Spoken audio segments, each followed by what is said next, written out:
اعوذ باللہ من الشیطان الرجیم بسم اللہ الرحمن الرحیم رب اشرح لی صدری ویسر لی امری واحلل عقدۃ من لسانی یفقہوا قولی یا رب العالمین اللہم صلی علی محمد وعلی آل محمد کما صلیت علی ابراہیم وعلی آل ابراہیم انک حمید مجید اللہم بارک علی محمد وعلی آل محمد کما بارکت علی ابراہیم وعلی آل ابراہیم انک حمید مجید۔ سب کو السلام علیکم ورحمۃ اللہ وبرکاتہ۔ الحمدللہ ہم لوگوں نے کل دیکھا تھا کس طرح ہاجرہ علیہ السلام اللہ کے حکم کی اطاعت کرتی ہیں، اور اللہ سبحانہ تعالیٰ کیسے صفا اور مروہ کے پہاڑی کے جو چکر انہوں نے لگائے تھے ریکارڈ کر لیا، وہ ریکارڈر جس کی ریکارڈنگ ہمیشہ رہنے والی ہے، اور اللہ نے اس کو دیکھا تھا، اور اللہ نے اس کو ایسا ارکان بنا دیا جو حج اور عمرہ اس کے بغیر پورا نہیں ہوتا۔ سبحان اللہ، ہم لوگوں نے کل اس کے بارے میں دیکھا تھا۔ اور ابراہیم علیہ السلام جو دعا کرتے ہیں کہ اے اللہ تو میرے ان کی حفاظت کرنا اور ان کی طرف لوگوں کو دل کو راغب کرنا، تو جرہم نامی قبیلہ آتا ہے، کیسے ان سے اجازت لیتا اور وہیں پر رہنے لگتا ہے۔ تو ابراہیم علیہ السلام جب اپنے اس بیٹے اور بیوی کو ملنے آیا کرتے تھے، تو جب ابراہیم علیہ السلام ایک دفعہ ملنے آتے ہیں تو وہ جب راستے میں تھک جاتے ہیں، سو جاتے ہیں، انہیں نیند لگ جاتی ہے، تو اللہ ان کو خواب میں دکھاتا ہے کہ وہ اپنے اس بیٹے کو ذبح کر رہے ہیں۔ جب ان کو خواب دکھائی دیتا ہے تو اپنے اس بیٹے کے پاس جاتے ہیں اور کہتے ہیں کہ اے میرے بیٹے، میں نے خواب میں دیکھا کہ میں تمہیں ذبح کر رہا ہوں۔ تو کیونکہ انبیاءوں کے خواب سچ ہوتے ہیں، انبیاءوں کے خواب ایک دم سچ ہوتے ہیں کہ ان کے خواب اللہ کی طرف سے ہوتے ہیں، تو وہ کہتے کہ اللہ کی طرف سے۔ تو یہ بچے کو دیکھیے، اسماعیل علیہ السلام ابھی چھوٹے سے بس 6-7 سال کے ہوں گے، یہ کہتے کہ اے ابا جان، اے میرے والد، آپ کر گزریے جو حکم ہوا ہے، بے شک انشاءاللہ مع الصابرین، اللہ نے چاہا تو آپ مجھے صبر کرنے والوں میں سے پائیں گے، کہہ کر یہ جواب دیتے ہیں۔ سبحان اللہ۔ اور یہ لے کر جاتے اپنے اس بیٹے کو۔ یہاں پر حاجرہ علیہ السلام کی تربیت بھی دیکھیے، وہ یہ نہیں کرتی، اپنے اس بیٹے کے دل میں زہر نہیں گھولتی، دیکھو تمہارے والد کتنے برے ہیں، مجھے اور تمہیں دونوں کو اکیلا چھوڑ کر اپنی اس بیوی کے پاس چلے گئے، یہ کوئی بھی زہر نہیں گھولتی، بلکہ وہ ایسی تربیت کرتی ہے، وہ اپنے اس والد کے لیے اتنی محبت ڈالتی ہیں کہ جب ان کے والد آ کر انہیں یہ کہتے کہ وہ کہتے ہیں کہ ابا جان کر گزریے جو آپ کو حکم ہوا، کہہ کر مطلب کتنی اچھی تربیت کی ہوگی حاجرہ علیہ السلام نے، جس سے وہ ایک کہہ رہے ہیں کہ کتنا ایمان دیکھیے اس بچے کا، ایمان دیکھیے کیسے ایمان ہے ان کے دل میں، کہ کتنی اچھی تربیت کی ہوں گی اس ماں نے، حاجرہ علیہ السلام نے، کہ اس بچے کا ایمان اس طرح تھا۔ سبحان اللہ۔ تو اسماعیل علیہ السلام کو ابراہیم علیہ السلام لے کر جاتے ہیں، اور وہ پہاڑی علاقے میں جب لے کر جانے لگتے ہیں تو شیطان کسی کو نہیں چھوڑتا، شیطان آتا ہے اور ابراہیم علیہ السلام کو وسوسے ڈالنے لگتا ہے، تمہیں اتنی سالوں کے بعد اولاد ہوئی اور تم اس کو ذبح کرنے جا رہے، تمہیں صرف ایک اولاد ہے، اس طرح کے وسوسے ڈالنے لگتا ہے۔ تو ابراہیم علیہ السلام شیطان کو کنکر مارتے ہیں ایک بار، پھر اس کے بعد پھر دوسری بار بھی وہ وسوسہ ڈالنے لگتا ہے، تو دوسری بار بھی کنکر مارتے ہیں، پھر تیسری بار بھی وسوسہ ڈالنے لگتا ہے تو کنکر مارتے ہیں۔ اس ہی وجہ سے جب بھی لوگ حج کرتے ہیں نا، جمرات میں پتھر 3 بار کس وجہ سے مارے جاتے؟ کیونکہ اس وقت شیطان نے وسوسہ ڈالا تھا، ابراہیم علیہ السلام نے شیطان کو کنکر مارے تھے۔ تو یہی وجہ ہے، یہی اس سنت پر عمل کرتے ہوئے، بلکہ یہ نہیں وہاں پر حج میں جانا ہے بس 3 پتھریں، لوگ تو سبحان اللہ پتہ نہیں چپلیں اتنے موٹے موٹے پتھریں پھینکتے ہیں جیسے کہ وہ ریئل میں شیطان کو جا کر لگ رہے ہیں۔ سبحان اللہ، نہیں ہے، وہ ریئل میں شیطان کو جا کر نہیں لگتی، بلکہ یہ سنت کو زندہ کرنے کے لیے، جیسے ابراہیم علیہ السلام کو جب وسوسے آئے تھے، انہوں نے جس طرح پتھر مارے، بالکل ہم ان کی یاد میں کرتے تاکہ ہماری بھی زندگی میں یہ اپنے آپ میں عمل کرنے کے لیے، جب ہماری زندگی میں بھی جب شیطان وسوسے ڈالتا ہے تو ہم بھی اس کو اسی طرح پتھریں ماریں، اپنی زندگی میں نارملی ہم اس کو دور کریں، اس طرح ہے۔ بلکہ یہ نہیں کہ وہاں پر چپلیں پھینکتے ہیں، بڑے بڑے پتھریں مارتے ہیں، وہاں پر لوگوں کو تکلیف ہوتی، جب آپ پتھریں اور چپلیں مارتے ہیں تو سامنے والے لوگوں کو لگتی ہے، لوگوں کو اذیت اور تکلیف ہوتی ہے۔ ہمارا مقصد یہ نہیں ہے، بلکہ ہمارا مقصد صرف چھوٹے چھوٹے پتھر لے کر مارتے ہیں تاکہ ہمارے اس والد ابراہیم علیہ السلام کی سنت پر عمل کر سکے، بس یہی وجہ ہے اور کوئی اور وجہ نہیں۔ تو ہم جاتے ہیں، اس کے بعد ابراہیم علیہ السلام جاتے اور اپنے اس بیٹے کو یعنی کہ اپنی آنکھ بند کر لیتے اور اس طرح اپنے بیٹے کو لٹاتے تاکہ وہ اپنے بیٹے کا خون نہ دیکھ سکے. تو وہ جب ذبح کرنے جاتے اللہ سبحانہ تعالیٰ جنت سے مینڈا لاتا ہے اور اسماعیل علیہ السلام کی جگہ اس مینڈے کو رکھ دیتا ہے. اور وہ جب ذبح کرتے دیکھتے ہیں ان کا بیٹا بازو ہے اور مینڈا ذبح ہوا ہے تو اللہ سبحانہ تعالیٰ آواز لگاتے ہیں، اے ابراہیم، میں نے تمہیں آزمایا تھا اور تم اس آزمائش میں پورے ہوئے اور اللہ نے تمہیں چن لیا ہے. بے شک اللہ نے تمہیں دنیا اور آخرت میں اللہ نے تمہیں خلیل بنا لیا ہے، تمہیں دوست بنا لیا، اپنا جگری دوست بنا لیا کہہ کر اللہ نے ان کو یہ کہتے ہیں. اور اللہ کہتے ہیں کہ اللہ تمہیں تمام جہانوں پر چنتا ہے. اور یہ جو بھی اللہ سبحانہ تعالیٰ نے ابراہیم علیہ السلام سے کہا تھا نا، آپ ایک بار سورہ بقرہ کی ترجمہ دیکھیے، اس میں پورا دیکھیں گے آپ کیسے اللہ نے ابراہیم علیہ السلام کو چن لیا تھا، کیسے اللہ سبحانہ تعالیٰ آواز لگاتا اور کہتا ہے کہ اے ابراہیم تم اس آزمائش میں کھڑے اترے اور میں نے تمہیں چن لیا ہے دنیا میں اور آخرات میں. وَلَقَدِ اسْتَفَيْنَاهُ فِي الدُّنْيَا وَإِنَّهُ فِي الْآخِرَةِ لَمِنَ الصَّالِحِينَ. میں نے تمہیں چن لیا ہے دنیا اور آخرات میں، تم نیک لوگوں میں ہوگے کہہ کر. سبحان اللہ. تو جیسے یہ حکم، یہی یاد میں ہم لوگ آج ذبح کرتے ہیں. ذبح کرنے کا مقصد ہوتا ہے کہ ہم ابراہیم علیہ السلام کی اس یاد کو، جیسے کہ انہوں نے اپنے خود کے بیٹے کو نہیں دیکھا تھا، بلکہ کوئی سینس نہیں کرتا کہ کسی کی جان لینا اللہ کے لیے، مطلب ان کے بیٹے کی جان لینا، یہ کوئی عقل میں نہیں آ رہی تھی بات. لیکن پھر بھی انہوں نے یہ نہیں کہا کہ اللہ تو نے تو مجھے اتنے سالوں کے بعد اولاد دی تھی، یہ بھی لے رہا ہے. یا پھر انہوں نے یہ نہیں کہا تھا یہ تو خواب ہے، اللہ نے سچ میں تھوڑی مجھے کہا ہے، خواب کو بھول جاتا ہوں، یہ نہیں کہا، بلکہ یہ خواب ہے اللہ کی طرف سے، بس میں کر گزرتا ہوں.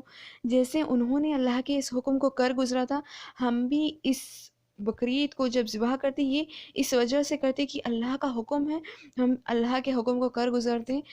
اللہ نے قرآن میں کہا ہے تمہارا گوشت اور خون اللہ کو نہیں پہنچتا، جو اللہ کو پہنچتا وہ تمہاری نیتیں ہیں، تمہاری نیت اللہ کو پہنچتی ہے، بلکہ خون اور گوشت نہیں پہنچتا.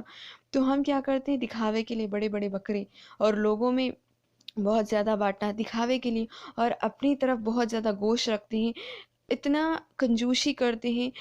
سبحان اللہ. ہمارا گوشت اور ہمارا یہ جو خون اللہ کو نہیں پہنچتا، بلکہ پہنچتی ہیں نیتیں. صاف نیت سے کیجیے، اللہ کی نیت سے کیجیے، اور ایک دم جیسے ابراہیم علیہ السلام نے کیا نا، بالکل ویسی نیت رکھیے. سبحان اللہ. ہماری نیتیں اللہ کو پہنچتی ہے، گوشت اور خون نہیں، یہ ہمیشہ ذہن میں رکھیے.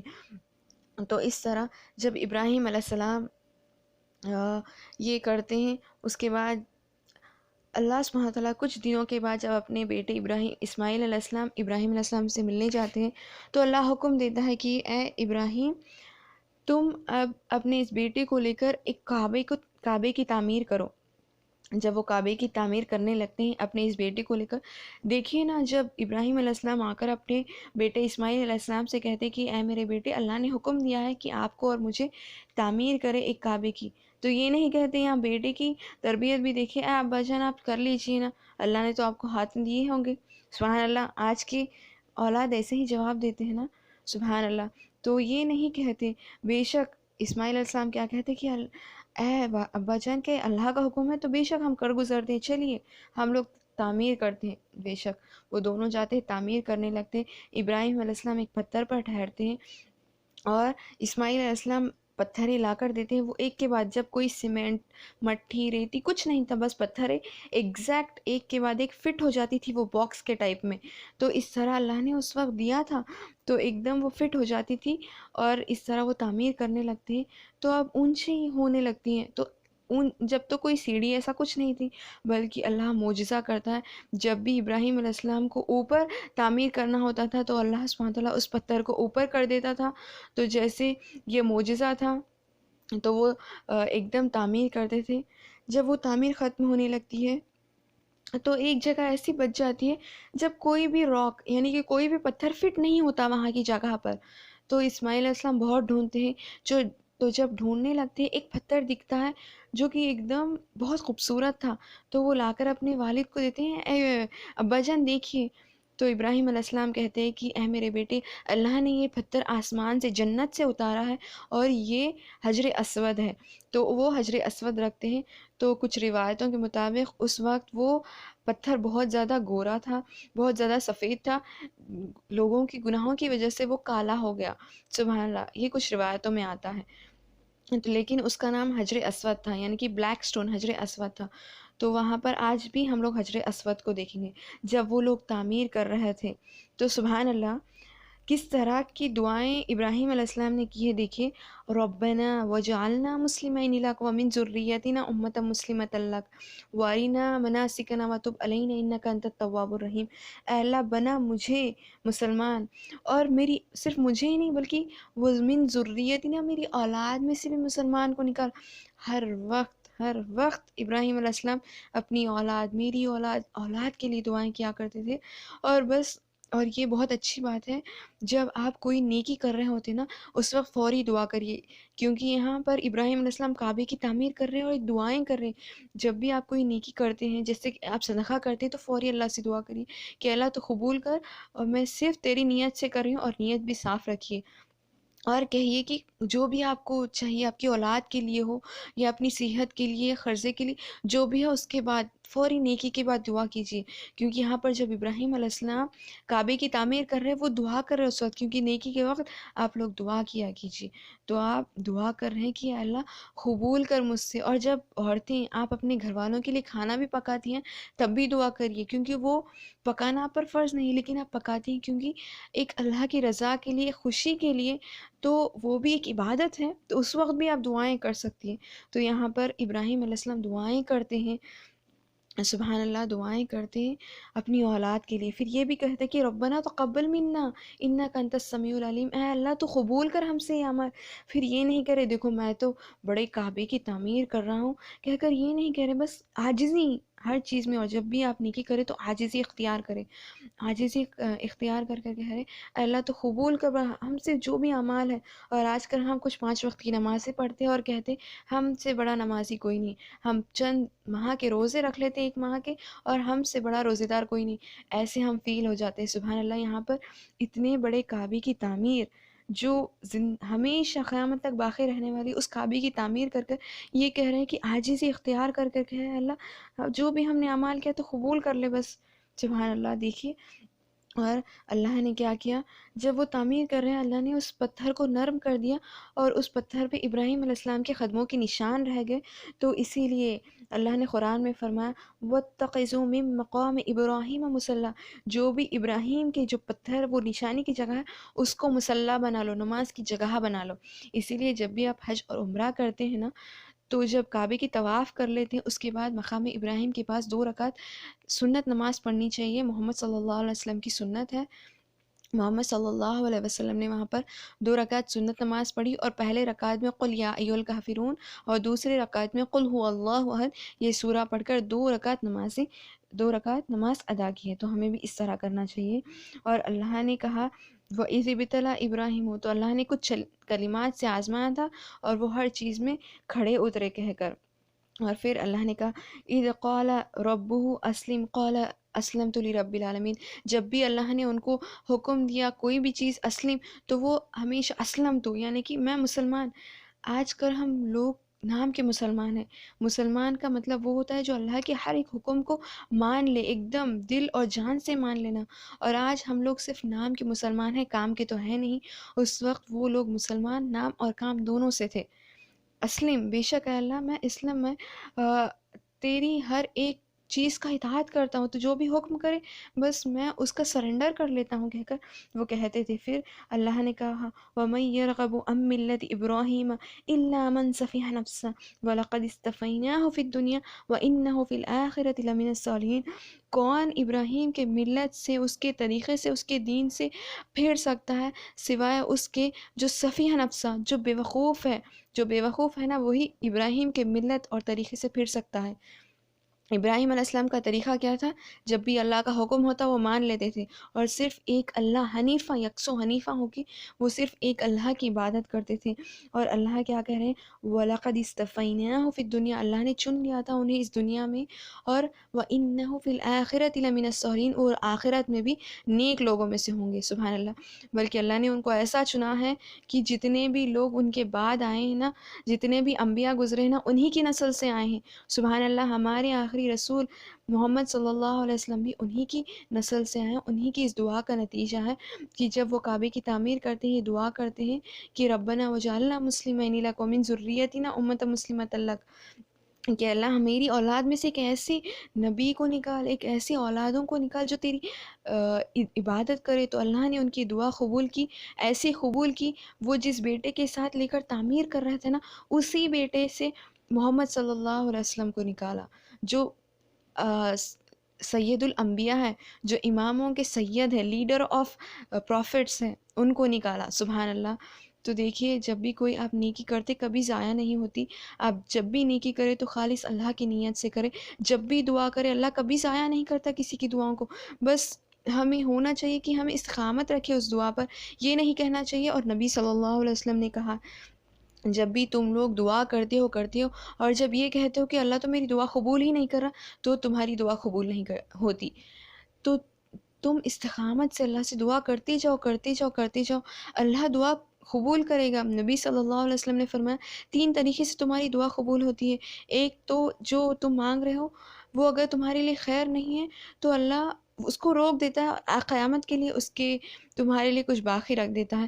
یا پھر جو تمہارے، اگر تم جو مانگ رہے ہو خیر ہے تو اللہ تمہیں عطا کرتا ہے، جو مانگ رہے ہو خیر نہیں تو اس کے بدلے اللہ دوسری چیز تمہیں عطا کرتا ہے جو اس سے بھی بہتر ہوتی ہے۔ ہماری دعائیں کبھی ضائع نہیں ہوتی، تو مانگتے جائیے دعا۔ اور جو میں نے پہلی والی کہی تھی نا، جب آپ دعا مانگتے وہ قبول نہیں ہوتی تو اللہ قیامت کے لیے اس کو اٹھا کر رکھتا ہے، وہ آپ کی نیکیوں میں ہوں گی۔ تو اس وقت انسان خواہش کرے گا کہ کاش اللہ میری کوئی دعا قبول نہیں کرتا، کیونکہ اس وقت ہمیں نیکیوں کی سب سے زیادہ ضرورت ہوگی۔ تو ہمیشہ دعائیں مانگتی جائیے، یہ مت کہیے کہ اللہ میری دعا قبول نہیں کر رہا۔ ہمیشہ دعائیں مانگتی جائیے، اور خاص کر اپنی اولاد کے لیے۔ دیکھیے ابراہیم علیہ السلام مانگ رہے تو کیا ان کے فوری بعد دعا قبول ہو گئی؟ محمد رسول اللہ صلی اللہ علیہ وسلم تو کتنی سالوں کے بعد، تمام انبیاؤں کے بعد آئے ہیں۔ تو سبحان اللہ، کتنے انبیاء گزرے ہیں ان کے بیچ، تو کب قبول ہوئی ان کی دعا؟ تو قبول اللہ جب کرنا چاہتا ہے، صحیح وقت ہوتا ہے، بے شک اللہ کرتا ہے۔ تو آپ لوگ دعاؤں سے امید مت کھوئیں، ہمیشہ دعائیں کرتے رہو۔ خاص کر ابراہیم علیہ السلام کی سیرت سے تو ہمیں یہ پتہ چلتا ہے کہ ہمیں اپنی اولادوں کے لیے بہت زیادہ دعائیں کرنی چاہیے۔ السلام علیکم ورحمۃ اللہ وبرکاتہ۔